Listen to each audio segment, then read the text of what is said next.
இந்த ரூமுக்கு முந்தானத்துக்கு நைட்டு வந்ததுங்க. இங்கே வந்து கிளம்பியாச்சு. ஓம் நமச்சிவாய வந்ததுங்க. இந்த லாட்ஜுக்கு கிளம்பியாச்சு. லாட்ஜ் ஓனர் வந்து மேலே இருக்கிறாப்புல கை காமிச்சாச்சு. சரி, இங்கேருந்து கிளம்பலாங்களா? ஓம் நமச்சிவாய.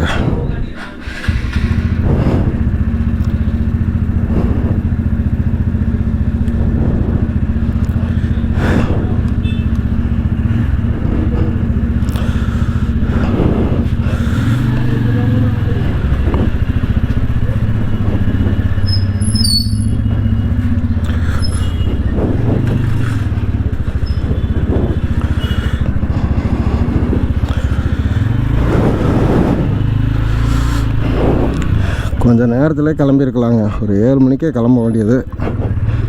நம்ம லேட் பண்ணிட்டோம்.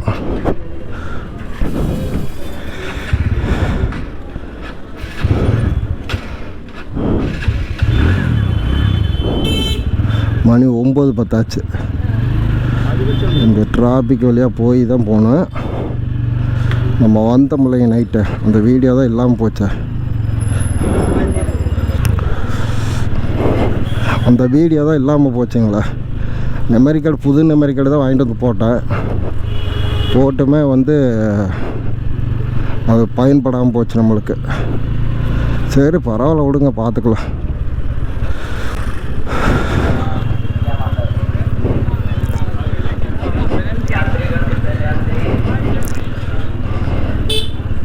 சரி இருங்க, டிராஃபிக்கை தாண்டிட்டுங்க பைபாஸுக்கு போயிட்டு உங்களுக்கு கண்ட்ரி பண்ணுறேன். இந்த ஏரியா ஃபுல்லாக பாருங்களேன் எவ்வளோ கடைன்னு. இது வந்து மெயின் ரோட்டில் இருக்க கடைங்க. உள்ளே இருக்க கடையெல்லாம் பயங்கரமாக இருக்குது. அதில் பார்த்தீங்கன்னா நம்ம வீடியோவில் வர அவ்வளோ பயங்கரமாக இருக்குங்க கடையெல்லாம். ஒவ்வொரு கடையும் பார்த்தீங்கன்னா ஒரு சின்ன பொட்டி கடை மாதிரி இருந்ததுன்னா அதில் ஒரு லட்சக்கணக்கில் உண்டான முதலீடு இருக்குமுங்க. அவ்வளோ ஒரு இதுங்க. சரிங்க, நம்ம பைபாஸில் ஏறி வந்தாச்சு. சரிங்களா, அடுத்தது ரிஷிகேசி தான். ரிஷிகேசி இங்கேருந்து ஒரு 24 கிலோமீட்டர் வருதுங்க. நேற்றுக்கு ஒரு தப்பு பண்ணி வச்சுங்க. காலையில் எழுந்திரிச்சு நேராக பரப்பிட்டு ரிஷிகேசியை போய் ஒரு ரவுண்ட் அடிச்சுட்டு வந்திருக்கலாம். நம்ம தவறு பண்ணிட்டோம். பரவாயில்ல, தப்பு இல்லை. என்ன காரணம் கேட்டிங்கன்னா, எல்லாமே ஒரு பட்ஜெட்டுக்குள்ளேயே செலவு பண்ணணுன்னு ஆசைப்பட்றேன்னா, அதனால் வந்து ஐஎஸ்டி லாஸ்ட்டில் போனோம்னா அங்கே போயிட்டு வந்தோம்னா எப்படி இருந்தாலும் 500 ரூபா வேணுங்க. வண்டி எடுத்துகிட்டு போக முடியாது. 2 வீலர் பார்க்கிங் எங்கேனே இருக்காது. அப்புறம் வண்டிக்கு பாதுகாப்பு இருக்காது. அதனால் நம்ம வண்டியை ஆட்டோ எடுத்துகிட்டு தான் போகணும். ஆட்டோ போகிறதுனால பஸ்ஸில் போகணும். ஏதோ ஒன்றில் போனாலும் நம்மளுக்கு வந்து செலவு வந்து ஒரு அமௌண்ட் ஆகிருங்க. அந்த ஒரே காரணத்துக்காக தான் நேற்றுக்கு ரிஷிகேசிக்கு போகல. சரிங்களா, இன்றைக்கி நம்ம இப்போ போகிறதுமே ரிஷிகேசி வழியாக தான் போகிறோம். ரிஷிகேசி 17 கிலோமீட்டருங்க. சாரி, 24 கிலோமீட்டர்னு சொன்னேன். 17 கிலோமீட்ரு ஸ்ட்ரெயிட் ரோடு. பார்த்தீங்கன்னா அந்த ரிஷிகேசி இப்போ வந்து அன்றைக்கி பாலம் போட்டுட்டு இருந்தாங்க. அதனால் ஓவர் டிராஃபிக்காக இருந்தது. இப்போ பாலம் கட்டி முடிச்சிட்டாங்களா என்னன்னு தெரியல. டிராஃபிக் வந்து எப்படி இருக்குது என்னன்னு தெரியல. சரிங்களா, ரைடிங் ஜாக்கெட் போடலைங்க. பயங்கரமான வெயில் இங்கே அடிக்குது. அதான் ரைடிங் ஜாக்கெட் போடாமல் கழட்டி மேலே ஆப்பில் வச்சுருக்கேன். எப்படி இருந்தாலும் மலை மேலே ஏறையில் கண்டிப்பாக குளிர் வந்துடும். அப்போ போட்டுக்கிற வேண்டியதான், வேறு வழி இல்லை.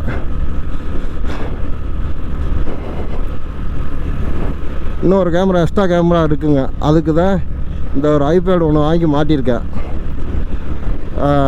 அந்த காட்டுக்குள்ளே போகையில் வீடியோ எடுக்கிறதுக்கு. இதை கோப்ரோவில் சார்ஜரும் கம்மியாகிடுச்சு. நம்ம அந்த காட்டுக்குள்ளே நிறுத்தி மாற்ற முடியாத சூழ்நிலை வரையில் அதில் வீடியோ எடுத்துக்கலாங்க. வீடியோ எடுத்துகிட்டு நம்ம இது பண்ணிக்கலாம். அந்த இதுக்காக தான் அந்த இதை மாட்டியிருக்கேன். சரிங்களா, நம்ம வந்து இப்போ உத்தரப்பிரியான்னு சொல்லிட்டு ஒரு ஏரியாங்க. ஏராட்ரூம் போயிட்டு ஏராட்ரூம்லேருந்து உத்தரப்பிரியான்ட்டு ஒரு ஏரியா. அந்த ஏரியாவுக்கு போயிட்டுங்க. சாரி, அந்த ஏரியாவுக்கு போகணுமா, அது பார்க்கணுங்க. ரூட்டு மேப் பார்க்கணும். அந்த ஊர் பேர் என்னமோ ஒரு ஊர் பேர், நல்ல பேருங்க. அந்த ஊருக்கு போயிட்டு அங்கேருந்து நம்ம யமுனகிரிக்கு வந்து கட் பண்ணணும். மடம் இருக்குதுங்க, நம்ம கேரளாக்காரங்க மடம்லாம் இருக்குது இங்கே ரிஷிகேஷில். அங்கே வந்தோம்னா தங்கிக்கலாம், சாப்பாடு காப்பி எல்லாமே சாப்பிட்டுக்கலாங்க. ஒரு வருஷம் வந்து அங்கே தான் தங்கியிருந்தேன் நான். இங்கே வந்து நம்ம குளிக்க முடியறதில்ல, ஆனால் அங்கேயே குளிக்கிறதுனால குளிக்கலாம். ஆனால் அந்த ஃபேமஸ் எந்த இடமோ அந்த இடத்துல தானே நம்ம குளிக்கணும். அதனால தான் அதை ஒரு ட்ரிப்பு தங்கினதோட சரி. அதுக்கப்புறம் வந்து நான் இங்கே தங்கவே இல்லை. நல்லா அருமையாக பார்த்துக்கிட்டாங்க. அங்கே கூட நம்ம தமிழ் சாமியார் ஒரு 4-5 பேர் இருக்கிறாங்க. அப்போ அவங்களெல்லாம் பார்த்து கேட்டால் ஒரு 6-7 வருஷமாக 5 வருஷத்துக்கு ஆகி போச்சுன்னு நினைக்கிறேங்க. 5 வருஷம் ஆகி போச்சு அவங்களெல்லாம் பார்த்து. இங்கே பாருங்க, இங்கே ஒரு கட்டடம் கட்டியிருக்காங்க பாருங்க, எப்படி கட்டியிருக்காங்கன்னு பாருங்க, எப்படி ஒரு கோயில் கட்டியிருக்காங்கன்னு பாருங்க, எவ்வளோ அருமையாக இருக்குதுன்னு பார்த்தீங்களா. ஒரு இந்த காலத்தில் இப்படி ஒரு கோயில் கட்டியிருக்காங்கன்னா ரொம்ப ஆச்சரியம்தான். இது என்ன கோயில்னு தெரியலையே, அவ்வளோ ஒரு அற்புதமான கோயிலுங்க பாருங்க. அடா அடா அடா அடாடா, அந்த இதுக்கு கல்வெட்டு பூரா வந்து எப்படி செதுக்கி அந்த பிட்டு பிட்டாக அடி கொண்டு போயிருக்காங்கன்னு பாருங்க, அருமையாக இருக்குதுங்க. சரி வாங்க நம்ம பார்க்கலாம். இதே மாதிரி ஏகப்பட்ட கோயில் பார்க்கலாங்க. இந்த மாதிரி சிற்பங்களோட செதுக்கின கோயில், இல்லை நூற்றாண்டு இது இப்போ கட்டியிருப்பாங்களாட்டுக்குங்க, இல்லை நூற்றாண்டு பழமையான கோயிலில் தான் நம்ம போய் பார்க்க போகிறோம், வீடியோ எடுக்க போகிறோம். சரிங்களா.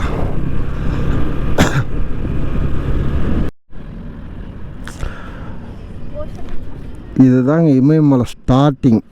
ஃபஸ்ட்டு பெண்டு, 2வது பெண்டு. எப்போவுமே வந்தேன்னா நான் அந்த டீ கடையிலங்க ஒரு ஜூஸ் கடை இங்கே வந்து நிறுத்தி தண்ணிலாம் வாங்கிட்டு தண்ணியெல்லாம் குடிச்சிட்டு அதுக்கப்புறம் ஒரு 10 நிமிஷம் கழிச்சுட்டு தான் இங்கேருந்து கிளம்புவோங்க. இதுதான் இமயமலை ஃபஸ்ட்டு ஸ்டார்டிங் பெண்டு. சரிங்களா. இப்போதைக்கு நம்மளுக்கு வெயில் தான் அடிக்குது, அதனால் இது ரைடிங் ஜாக்கெட் எதுவும் போடல. நம்ம இங்கேருந்து கிளம்புவோம். சரிங்களா. இந்த இந்திக்கார பசங்க யூடியூப் சேனல்லாம் பார்த்தானுங்க, வீடியோ நீ சப்ஸ்கிரைப் பண்ணானா என்னன்னு தெரில.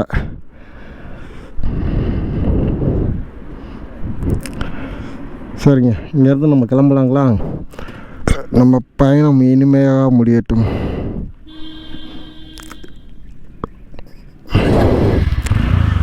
ஓம் நமச்சிவாய.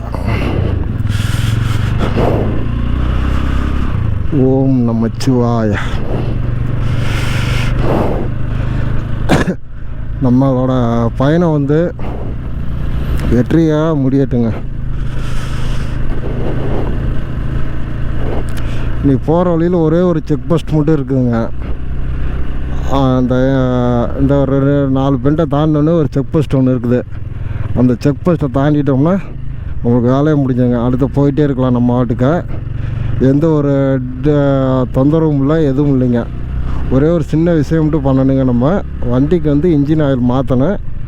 அது போகிற வழியில் ஏதாச்சும் ஒரு இடத்துல நிறுத்தி இன்ஜின் ஆயில் மாற்றிக்கலாம் அப்படின்னு சொல்லிவிட்டு நான் ஒரு ஐடியா பண்ணியிருக்கேன். சரிங்களா. இத்தனை வருஷத்தில் வந்து இந்த மாதிரி இன்ஜின் ஆயில் மாற்றாமல் நான் வண்டி ஓட்டிகிட்டு வந்ததே இல்லை. இந்த ட்ரிப் வந்து ஒரு நல்ல ஒரிஜினல் ஆயில் அப்படின்னு சொல்லி அந்த பையன் சொன்னனால 3000 கிலோமீட்டர்லாம் ஓட்டலாம் அப்படின்னு சொல்லி சொன்னனால சரின்னு சொல்லிவிட்டு அந்த ஆயில் மாற்றினாங்க. அந்த ஆயில் ரேட்டு வந்து 550 ரூபா என்னமோ சொன்னாப்புல. சரிங்களா. ஒரு செக் போஸ்ட் மட்டும் இருக்குது. அந்த செக் போஸ்ட்டை தாண்டிட்டு உங்களுக்கு வீடியோ வந்து கண்டினியூ பண்ணுறாங்க. இந்த குஷி படத்தில்ங்க ஒரு பாட்டுக்கு விஜய் வந்து மேலேருந்து கீழே குதிப்பாப்புல இல்லை தெரியுங்களா, பார்த்துருக்கீங்களா? அந்த படத்தில் குதிக்கிறது தான் இங்கே வருங்க. அவர் வந்து பாலத்து மேலேருந்து குதிக்கிற மாதிரி காட்டுவாங்க. அது வந்து வேற ஒரு இடம். ஆனால் இது வந்து 5000 மீட்டருக்கு மேலே இருக்கு. எத்தனை அடி? 109 அடியா மீட்டரான்னு தெரியலைங்க போட்டிருக்குது. அந்த அளவு குதிக்கிற இடம் தாங்க இந்த இடம். பாருங்கள் எவ்வளோ இடம் சூப்பராக இருக்குன்னு பார்த்தீங்களா. அட்டாசமாக இருந்தால் போட்டிருக்காங்க பாருங்கள். அது வந்து அந்த கரை ஓரத்தில் வந்து பாலத்து மேலே குதிக்கிற மாதிரியே போட்டிருப்பாங்க. இது பாலம் இருக்குதா இந்த இடத்துக்கு என்னன்னு தெரியல. ஒரு நிமிஷம்.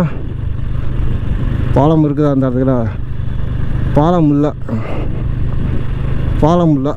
அது அப்போலாம் நான் பார்த்த இடம் வேறு இடம், இது வேறு இடங்க. எவ்வளோ ஒரு அற்புதமான இடம்னு வருங்க.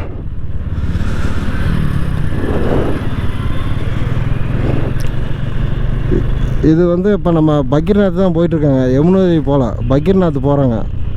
பக்கீர்நாத் தான் நேரடியாக போகிறோம். சாயந்தரம் எத்தனை மணி காட்டுதுன்னா 6:30 மணி காட்டுதுங்க. 6:30 மணி காட்டுது. எப்படி ஒரு 8 மணிங்கிற போது பக்கீர்நாத் போயிடலாம். நம்ம பக்கீர்நாத் போயிட்டோம்னா நைட்டு பக்கீர்நாத்தில் ஆல்ட்டுங்க. ஆல்ட்டு பண்ணிவிட்டு அதுக்கப்புறம் நம்ம வந்து சாமிங்களாம் காலைல எழுந்திரிச்சு 2 இது இருக்குங்க, தீர்த்தம். ஒரு தீர்த்தம், அந்த தீர்த்தத்தில் குளிச்சுட்டு அதுக்கப்புறம் போய் பக்கீர்நாத்தை தரிசனம் பண்ணிவிட்டுங்க. அதுக்கப்புறம் வந்து நம்ம நாட்டோட எல்லை திவேத் பாடுறங்க, மலாலின்னு சொல்லிவிட்டுங்க. கடைசி கிராமம்னு சொல்கிறாங்க. கடைசி கிராமம்னு நம்ம சொல்லக்கூடாதுங்க. மேலேருந்து பார்க்கல அது ஃபஸ்ட்டு கிராமம் தான் நம்மளுக்கு. நம்ம தமிழ்நாட்டிலேருந்து பார்க்கல அதான ஃபஸ்ட்டு கிராமம். அந்த இடத்துக்கு போகிறோம். அந்த இடத்துக்கு போயிட்டுங்க வருஷம் அங்கே ஒரு கொடி ஒன்று கட்டுவேன். அந்த கொடியும் கட்டிட்டு நம்ம ரிட்டன் அப்படியே கேதார்நாத் போகிறோம். இந்த ரோடு பாருங்க எப்படி இருக்குன்னு பார்த்தீங்களா? ஒரு அட்டகாசமாக இருக்குன்னு பாருங்க. தண்ணி என்னமோ கம்மியாக வர்ற மாதிரி தெரியுது. ஏதோ வேலை நடந்துட்டு இருக்குங்க, அதனால் தண்ணி வந்து கம்மியாக வர்ற மாதிரி இது பண்ணியிருக்காங்க. இந்த இடத்தெல்லாம் பாருங்கள் எப்படி இருக்குன்னு பாருங்கள். அவ்வளோ ஒரு அருமையான இடங்க. இந்த ரோட்டில் வந்து நான் இப்போ தான் வர்றேங்க. நான் கேதார்நாத் போயிட்டு பக்கீர்நாத் போயிட்டு இருந்ததுனால நான் அந்த ரோட்டில் தான் போவேன். இந்த ரோட்டில் இப்போ தான் வர்றேன் நான். ரொம்ப ஒரு அருமையாக இருக்குங்க இந்த ரோடு, அட்டகாசமாக இருக்குங்க. பாருங்கள் எவ்வளோ ஹைட்டில் இருக்குதுன்னு பாருங்கள். அந்த ஹைட்லேருந்து குதிச்சா என்னத்துக்கு ஆகும்? உண்மையில ஒரு பயம்தான். ரொம்ப அற்புதமான இடங்க. இன்ன வரைக்கும் வெயில் தான் அடிச்சுட்டு இருக்குங்க. குளிர் இன்ன வரைக்கும் தெரியல எனக்கு. கிட்டத்தட்ட பார்த்தீங்கன்னா ஒரு 25 கிலோமீட்டர் பக்கமாக ஓட்டிகிட்டு வந்தேன். இன்ன வரைக்கும் குளிர் தெரியல. குளிர் காற்று அடிக்கிற மாதிரி அடிக்குது, வெயில் தான் அடிக்குதுங்க. அதனால் நமக்கு இன்ன வரைக்கும் எனக்கு எதுவும் தெரியல. அப்புறம் இன்னொரு மெயின் பிரச்சனை என்னன்னு கேட்டிங்கன்னா தலைவலி பிடிச்சிருச்சுங்க. மாத்திரை என்றைக்குமே போட்டதில்லை. தைலம் வச்சுருக்கேன். ஏதாவது ஒரு இடத்துக்கு நிறுத்திட்டுங்க அந்த தைலத்தை தேய்க்கணும். திடீர்னு எப்போவுமே இந்த மாதிரி வந்தது இல்லைங்க எனக்கு. இந்த ட்ரிப்பு எனக்கு வந்திருக்கு, என்னன்னு தெரியல.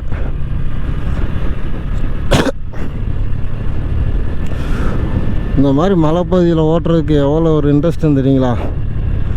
அவ்வளோ ஒரு இன்ட்ரெஸ்ட்டு நம்மளுக்கு. அது எந்த போக்குவரத்து இருக்காதா, நம்ம மட்டும் தனிமையில் அப்படியே போகிற மாதிரி ஒரு அற்புதமான இடங்க.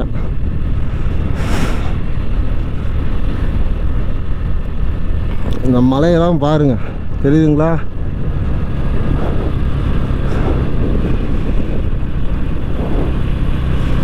இன்னும் போக ரொம்ப டேஞ்சராக தான் இருக்குங்க. அந்தளவுக்கு தான் இதாக இருக்கும். ரொம்ப பயங்கரமான டேஞ்சர்லாம் இருக்குங்க. அது இந்த பக்கீர்நாத்லேருந்து கேதார்நாத்துக்கு போகிறதுக்கு ஒரு ரோடு இருக்குங்க. 2 ரோடு இருக்குது. நம்ம எப்போ அந்த எல்லா வண்டியும் போகிற ரோட்டை வந்து நம்ம தேர்ந்தெடுக்கிறதில்ல. தனிமையில் ஒரு ரோடு ஒன்று இருக்குங்க.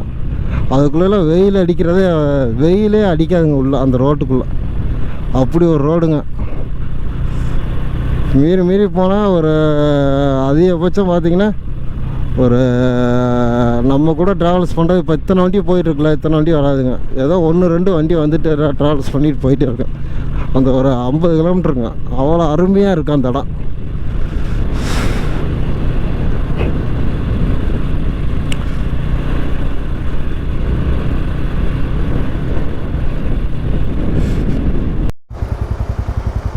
இங்கே பாருங்க, அந்த மலை மேலே எப்படி வீடு இருக்குன்னு பாருங்க. சூப்பராக இருக்குங்களா? அட்டகாசமாக இருக்குது இல்லைங்க. இந்த மாதிரி இதெல்லாம் பார்க்குறதுக்கு கொடுத்து வச்சுருக்கணும். அது சரியான மலைங்க. மலையில் வீடியோவே எடுக்க முடியல. ஏன்டா இந்த மலை டயத்தில் வந்தோம்ன்ற மாதிரி ஆகிப்போச்சு. இப்போ கம்முன்னு இன்னொரு 10-15 நாள் இருந்து கூட வந்திருக்கலாம். சரியான மலை. மலையில் என்னன்றது எது பாருங்க எப்படி இருக்குன்னு பாருங்க. சூப்பராக இருக்குது இல்லைங்க ஊரை பார்க்குறக்கு. அவ்வளோ சூப்பராக அட்டகாசமாக இருக்குதுங்க.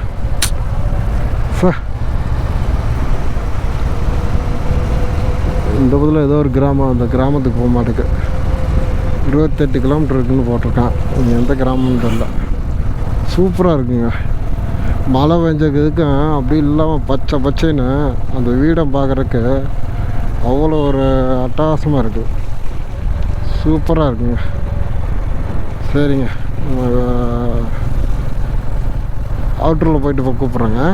சூப்பராக இருக்குது, சூப்பராக இருக்குது. வருங்க, இரும்பு கேட்டுக்குள்ளே போட்டு கம்பி வலி போட்டு ஒரு அட்டகாசமாக இருக்குது. வருங்க, வரும் தண்ணி வருங்க, எப்படி போயிட்டுருக்குங்க தண்ணி. சூப்பராக பயங்கரமாக போயிட்டுருக்குங்க. சரி போகலாம் வாங்க.